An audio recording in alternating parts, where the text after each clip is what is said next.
মেয়েরা আছে যারা কবে নাকি আমার শ্বশুর বাড়িতে আমার কিচ্ছু দেয় না, শ্বশুর বাড়ির লোকজন আমার কিচ্ছু দেয় না, আমার কিচ্ছু দেয়নি।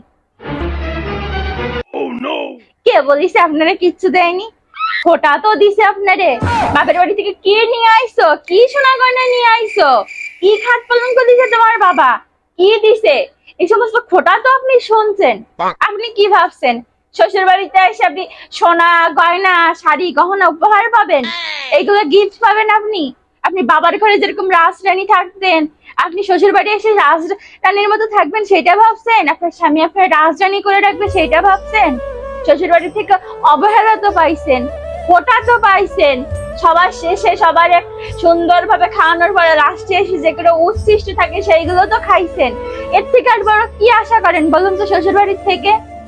এইগুলো তো মেয়েদের শ্বশুর বাড়ি আসার পরে সব থেকে বড় উপহার, এইগুলো তো আমাদের প্রাপ্য। এই উপহার গুলো নিয়েই তো আমরা বাঁচি না। আর সোনা গয়না শাড়ি গহনা এগুলো কখন উপহার নেব? এইগুলো তো বড় গহনা বড় উপহার। একটা মেয়ে বাপের ঘরে যেরকম ভাবে থাকে যেভাবে থাকে শ্বশুর বাড়ি এসে কোনোদিন কি সেইভাবে থাকতে পারবে? শ্বশুর বাড়ির লোকজন আপনাকে সেইভাবেই রাখবে রানীর মতো করে? এইরকম ভুল ধারণা মনের ভিতরে পাইলেন না।